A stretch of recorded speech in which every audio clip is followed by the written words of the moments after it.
Sportscaster in this market for many years. Had a great run, about 35 or 40 years overall, Dave, so it was wonderful. Recognizable face. Why do you want to run for Congress? I think I've been asked that a few times, and I look at anybody and I look them straight in the face. And I said, I spent 4 years in the Marine Corps. I learned the idea of this country and protecting this country and some of the values of the country that I observed in the Marine Corps. I see the direction that we're headed and what's going on. I've got 9 grandchildren, 7 boys, 2 girls. And I'm thinking, just as you would or a lot of other people would think too, we're headed in a different direction than what I can ever remember. With record spending, with deficits and trillions of dollars, a health care bill that nobody wanted, a stimulus package that hasn't worked. We've lost 3.5 million jobs since the stimulus bill came out. And I think if you're a good person with good ideas, and I represent a fresh face, I've had the endorsement of the Republican Party, but I've been to Washington to visit. I am a fresh face. I am truly an outsider, going up there without any preconceived notions of feathering my cap, Dave, or wanting to look for a lobbyist job when I'm done. I'm going up there as a conservative to vote for the people of the 8th District, and the conservative line is what we'll take, hopefully get enough to get the majority, and get this country back, rein in this spending, and get a jobs program that really works and puts people back to work. We don't have that now. Well, it's not just the Democrats who have, risen that debt to tremendous levels. Right. It was the Republicans as well that did this. What makes you think that you can have an impact when you're one of hundreds if you're a congressman? It's numbers, Dave. It's numbers. And you're right, the Republican Party shares some of the responsibility here. But if we get the numbers, and we have to have the numbers, we have to have the majority to be effective. We know now that we don't, and we can't be. But I think with the wave of what we're talking about and what way people are talking, and again, it comes down to the vote. That's what's so great about this whole process. It comes down to the vote. You trust the American people, the people in the 8th District, they're angry, they're upset. And I think if I'm given the opportunity, along with other Republicans as well, to get John Boehner sworn in as our Speaker of the House, then good things can happen. I think if Republicans get another chance, Dave, they're going to do better. I do believe that. What do you think are the key issues facing the 8th District right now? I think the biggest issue facing the district is jobs. We have hardworking people, men obviously and women, but primarily men, trying to support a family, trying to say, look, I'm educating my kids, keeping that roof over my head. I need a job. We spent 12 months talking about health care, passed a bill that basically 60 to 65% of the American people didn't want. And now we're coming back now. We're still not in an area where we're talking about job creation. I would love to see President Obama say this, what Ronald Reagan did, what John Kennedy did. I'm going to cut corporate taxes. I'm going to cut taxes. Reagan went from 46% a corporate tax rate to 34%. The economy soared. President Kennedy did the same thing. The economy rebounded. What we need right now is the idea that we can get these taxes down, because the Bush tax cuts are going to expire at the end of this year, 2010. We are looking at one of the biggest increases, if you will, going back to previous rates in the history of our country. That's going to fall right on the shoulders of small business. It's going to curtail any kind of development, if you will, from small business, with an incentive, Dave, to say I can go out and hire. I can go out and expand my business. These tax cuts have to be implemented as far as extending those tax cuts, the Bush tax cuts. Cut them there, and also cut personal gains taxes as well, going from 15 to 20%. Just overall, we're seeing $1 trillion in new taxes with a health care plan. Taxes won't work. It's stifling the economy as we speak. Would you cut programs? You have to look at everything, Dave. Well, what's on the table as far as you're concerned? What would you cut? I think entitlements are on the table as well. When you look at Medicare, $60 billion in fraud last year.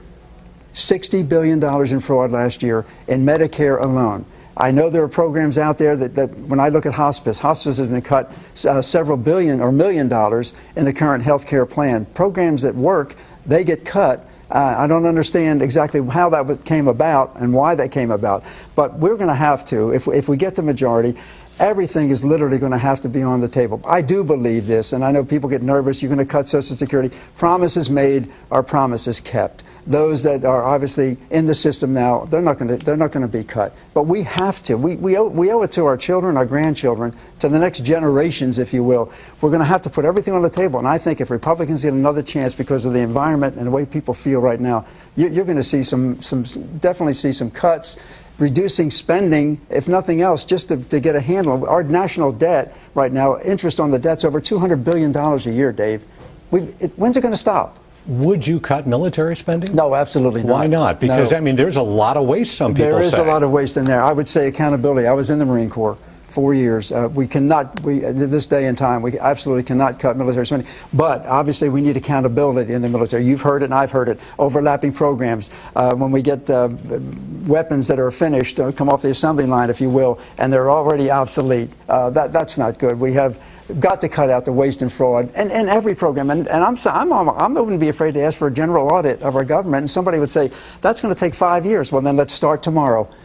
Just an overall audit of looking at the waste. You know, why do we have to have $250 hammers? And that's just an example of what we need to look at. But we just got to take a look across the board, take a look at the waste. I will tell you, as a Marine, you've got the shiniest shoes in the studio right now. What did you learn from that experience, being in the Marine Corps? Being in the Marine Corps, I learned, number one, a true love of this country. And you look at any serviceman, and I think anybody that served, you do have the true love for the country. I think I did learn this thing called intestinal fortitude, where not only do you learn discipline and integrity, but you have a mission. And the mission is clearly spelled out for you, and you better understand it. And then you have your objective, and you reach your objective. And in my case, my objective now would be, my mission is to get elected, and my objective is to go to Congress and, being a good conservative, restore some fiscal responsibility to our government. You talk about defending the Constitution. What do you believe is the most important amendment to the Constitution? I think it probably has to be the Second Amendment. Our right, obviously, to bear arms, because we're constantly under attack, and I think there's no question about that. That cannot be altered in any way. We are a free society. The Constitution says that we have a right to bear arms. That cannot be challenged. And I look at some of the areas, and I think that when you look down the road there could be something coming that might involve attacks on our guns. I'm not saying it's there yet, but I've heard that if Nancy Pelosi is the Speaker of the House, elected again, that there could be some type of movement in that general direction. That's why it's important that we get John Boehner in as a new Speaker of the House. In your campaign ads, you do rail against Nancy Pelosi in those. At the same time, Americans say they're sick of this bickering that's going on, this partisan bickering that's going on. Do you think that's healthy for you to, use the name of Nancy Pelosi and to kind of rail against her at a time when Americans would like something to get done in Washington and put aside this kind of partisan bickering? I think you have to look, Dave, at really where she's going. When she passed the health care bill, her comment was, this is just the beginning again, this irresponsible spending and running up massive debt for our country. Nancy Pelosi has been, if you will, she's been the taskmaster of bringing all this legislation to the floor and passing this legislation. And I have to give her credit as to what she's done. She's been very effective. But we cannot continue down this path. We just absolutely cannot. How do you believe it could be different if the Republicans were in charge in Congress, though, that this partisanship would not exist under Republican leadership? I don't know if it wouldn't exist, Dave. These are different times from 20 or 30 years ago, when we hear politicians say that at least you looked across the aisle maybe and smiled at your opponent, and now we don't do that. I don't know if it would be any different. I know that the American people want change.